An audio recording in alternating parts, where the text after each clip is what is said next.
हाय. मला ना बहीण नाही आहे, मी एकटीच वाढली आहे आणि माझे 2 भाऊ आहेत, ठीक आहे. पण जेव्हा हे लेकरू माझ्या आयुष्यात आलं ना, तेव्हा ते कमी पूर्ण झाले. कसं ते सांगते मी तुम्हाला. वाढत वाढत वयाच्या वाढण्यानुसार ना प्रत्येक ठिकाणी प्रत्येक स्टेजवरती आपल्याला असं वाटतं की काही गोष्टी ज्या आहेत आपण त्या आईबरोबर शेअर करू नाही शकत, किंवा मग आई काय विचार करेल, ह्याचं परत ह्याचं रिझल्ट काय निघेल, हे सगळ्या खूप गोष्टी असतात एका मुलीच्या आयुष्यामध्ये. प्रत्येक स्टेजवरती ना तिची हक्काची बहीण, तुम्हाला मी सांगते काय फरक असतो मानलेल्या बहिणीमध्ये ना हक्काच्या बहिणीमध्ये काय फरक असतो ते सांगते. हक्काची बहीण जी असते ना ती बहीणच राहिली की ती कधीच तुमचं वाटोळ करणार नाही ती. आणि जी मानलेली बहीण असते ना मंडळी, 10 पैकी 1 अशी असते ती खूप म्हणजे खरंच ती बहिणीचं कर्तव्य पूर्ण करते.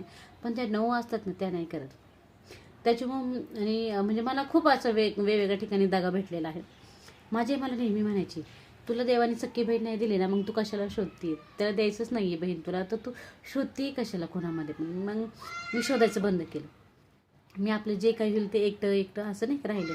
पण जेव्हा ही माझी मुलगी माझ्या पदरात पडली, ही ही ही आगाव काढली, म्हणजे मी तिच्याबरोबर आता खेळते. आई म्हणजे मला माहिती तिला कळत नाही माझ्या गोष्टी खूप साऱ्या. मोठे मोठे जे माझे जे प्रॉब्लेम्स म्हणा किंवा जे मला म्हणजे असं नाही का आपण म्हणतो मला नाही पटलं वगैरे, मी सगळं हिच्याबरोबर शेअर करते. ती म्हणते हो काय, मग ती तिचं म्हणजे 1-2 बोबड्या भाषेत काहीतरी बोलणार, पण तेवढंच मन मोकळं करते तिच्याबरोबर आणि तिच्याबरोबर खेळते वगैरे. आता म्हणजे असं खरंच म्हणजे आत्ता मला खूप मजा येते. बाय.